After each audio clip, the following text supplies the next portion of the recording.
We are going to spend the night with Ngea Maka Raymond, near Douala in Cameroon. In Douala, as in much of Africa, he is called a Nganga, which can be translated as a doctor of traditional African medicine. As for me, I'm a Belgian priest. I've been here for more than 30 years as part of a group of Jesuits who came here to teach. I'm a Jesuit priest. To understand my students' background and tradition is something I've wanted from the start. After all, how can you hope to mold young minds, to teach them something, to educate them, unless you really understand them deep down? So I applied myself to learning from the Ngangas.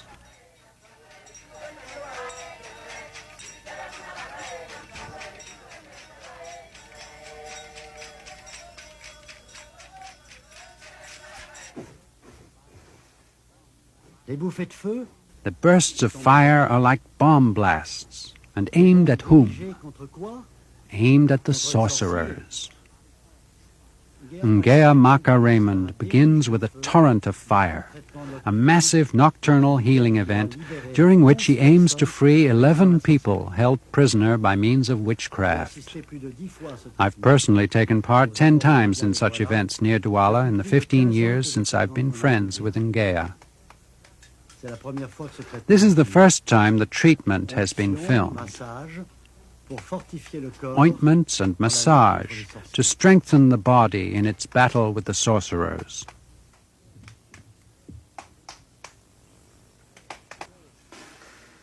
The spray of steam, of boiling water, that's the Nganga regurgitating on the bodies of the victims to keep the sorcerers from eating them.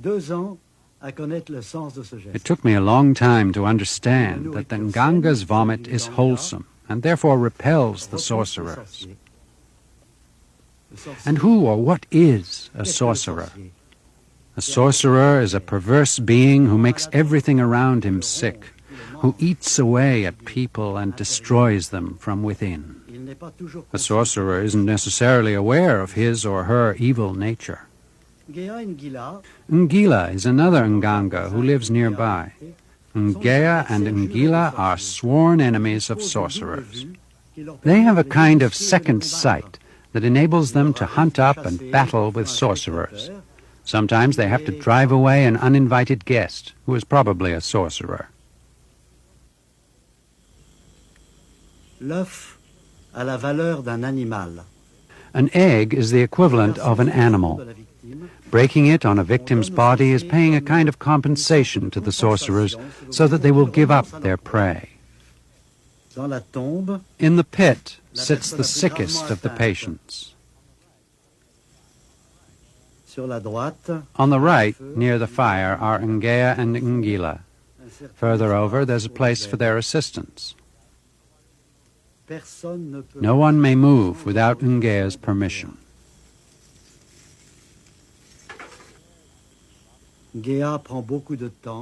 Ngea is taking a lot of time over this bloated little girl. She has been diagnosed by a regular physician as suffering from myxedema, a bloating of the body due to hypothyroidism, an insufficiency of the thyroid gland. Madame Doumbé, her mother, took the child to a hospital, but they weren't able to help. Tonight's treatment is her last chance. Meanwhile, diagnoses are being made by means of chickens placed on the heads of the victims.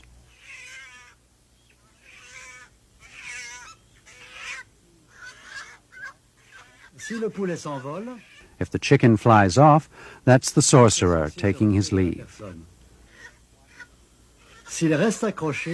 If it remains squatting, the person would do better to seek help some other place.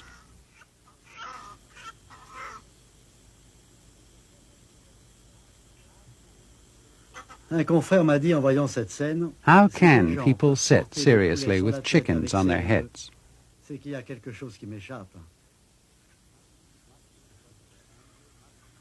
It must be because of their anguish and the hope of being cured. A family pays the equivalent of $400 or $500 for such treatment.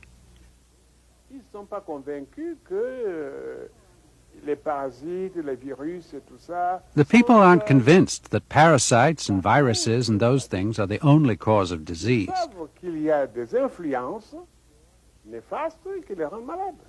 They are quite sure that there are nefarious influences that make them sick, and that these influences can only be driven out and destroyed by ngangas.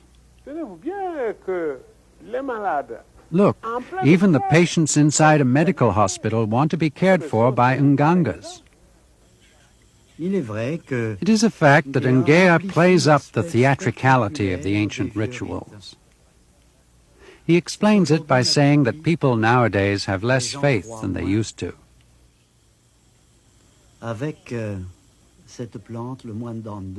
Ngea is using the mwendando plant to try to make the snake move that's eating the inside of the child's belly.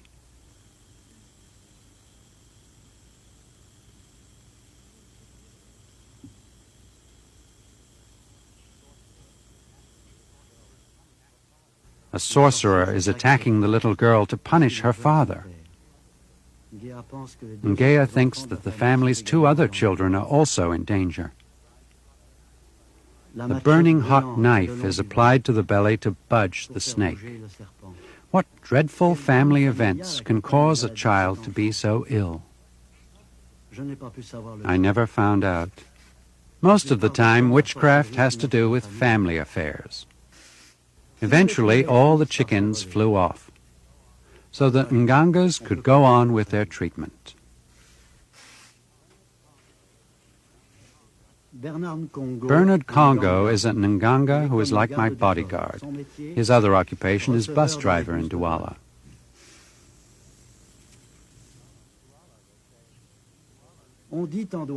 In Douala they say, Mbodi Nikame Ndena Moto. The goat, that's man. In the most serious cases, a goat is sacrificed. Compensation paid to the sorcerer is considered an important matter. In town, the goat is the most important of the domesticated animals, the closest to people, and edible as well. Of all the animals, the goat is the best substitute for a human being. Mysterious, this interchangeability of man and goat. At the moment its throat is cut, the goat must not bleat, otherwise the sorcerers will discover that they are getting an animal and not a human. So this ritual is partly a ruse designed to deceive the sorcerers.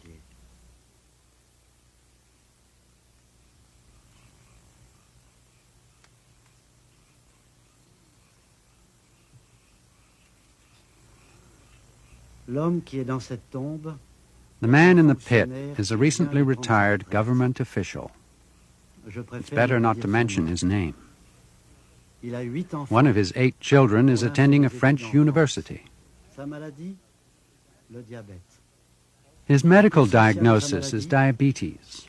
The social cause of his disease is a serious family problem about land holdings.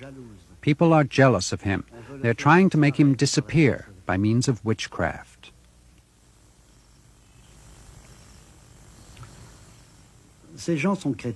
These people are Christians. They've never asked me to take part in the sacrifice of a goat, no doubt because they don't consider it part of my function here. Didn't the sacrifice of the crucifixion make all subsequent sacrifice useless? He is being placed inside the pit because he is considered as dead. When he leaves, he will be restored to life.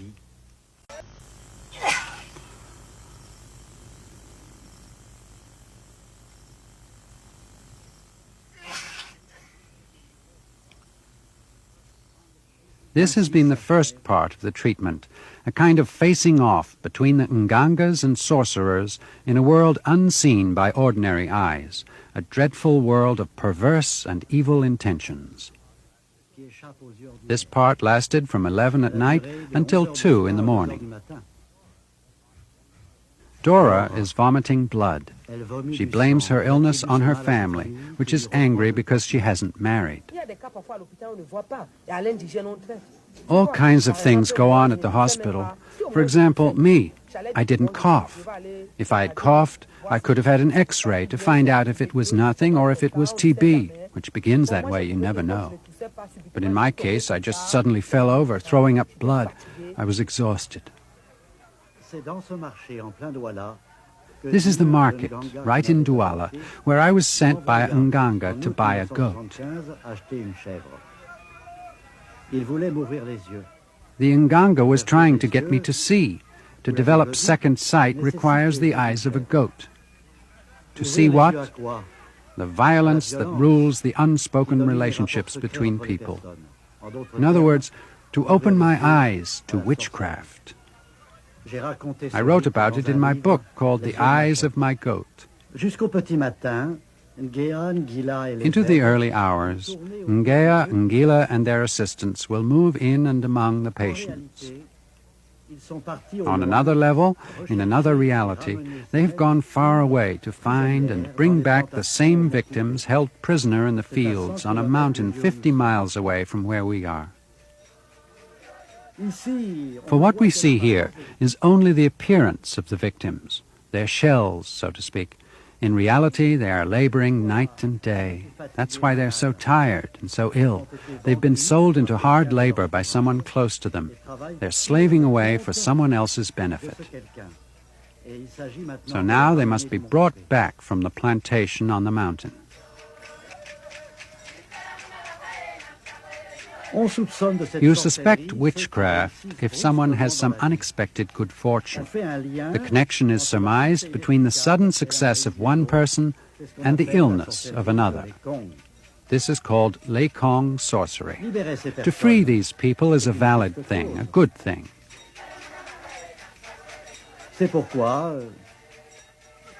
That's why I sometimes take part in this part of the treatment.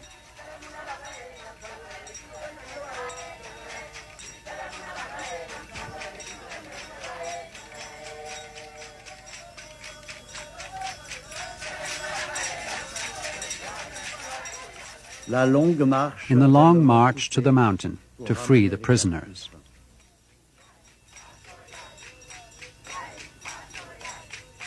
Is there not somewhere in all this the shadow of the trauma caused by the collective memory of slavery?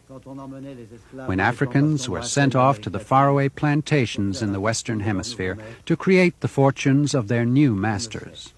God knows. The road to freedom is long.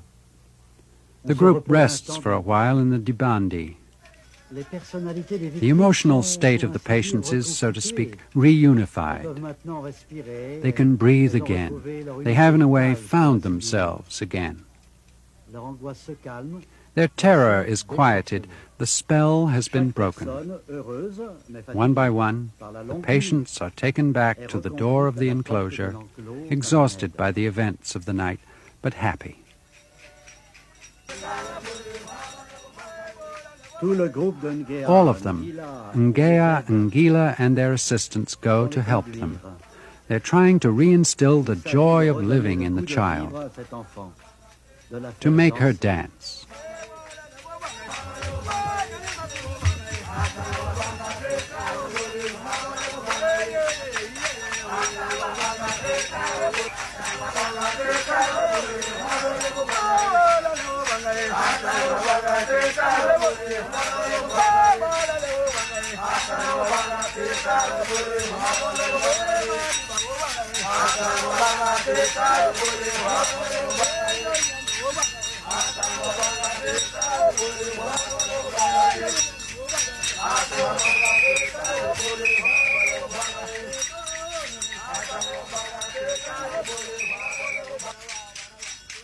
Her mother goes to be with her child.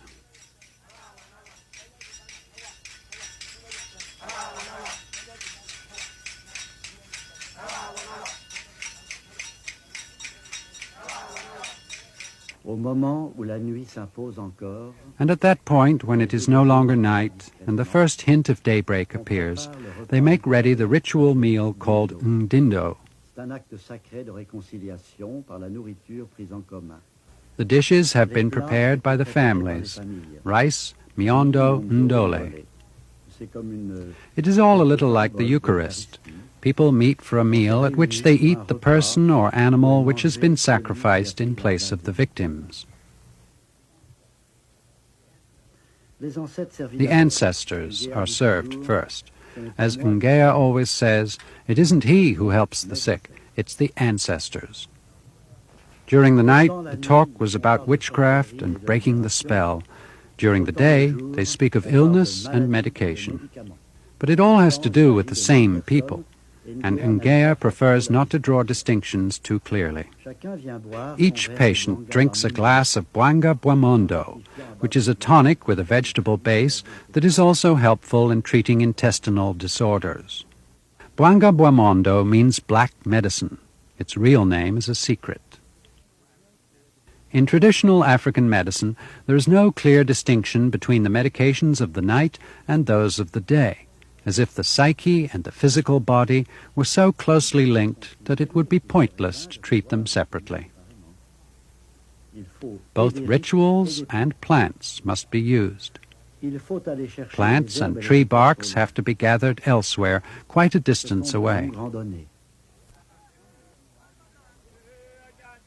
That's one reason why the Ngangas say the next generation is loath to follow in their steps.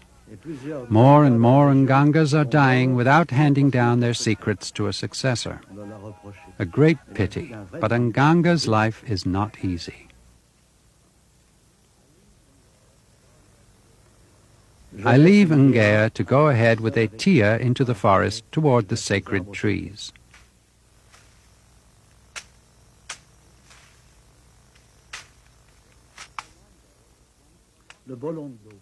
The bolondo is one of the 7 sacred trees of the people of the coast.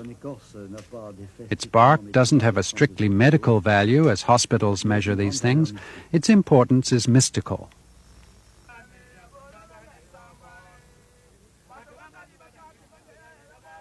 We have counted 405 herbs, barks, fruits, vines, roots, and flowers, different plants used in the traditional pharmacopoeia of the Dualas.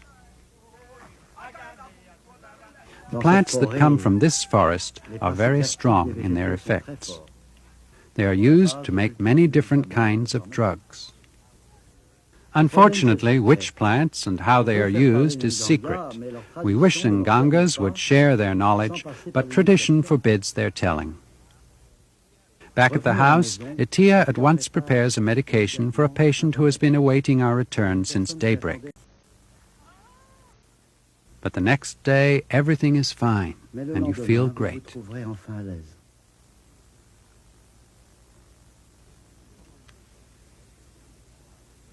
Two young people have been waiting for me at the house for a number of days.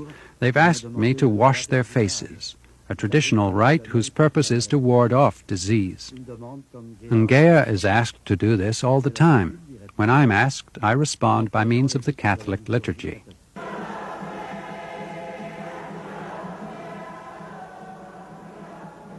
Dora is Catholic. Most of the Nganga's patients are Christians, some Catholic, others Protestants, like the majority of the people in southern Cameroon. Ngea himself is a Protestant. Among this crowd gathered in the Cathedral of Douala for the ordination of 2 new priests, there are undoubtedly those who visit the Ngangas for help with their problems. Which poses a question about the role of the churches in this society.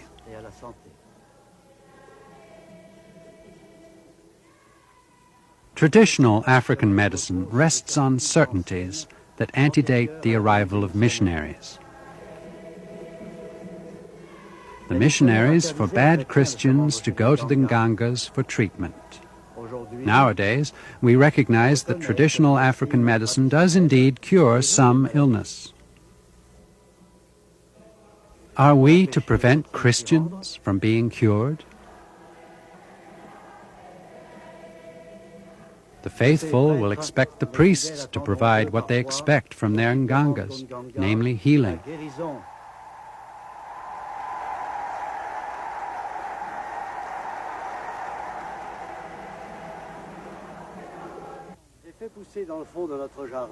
I'm growing a plant in our garden. In Douala, it's called Ebanda Jeki. My friends the Ngangas gave it to me.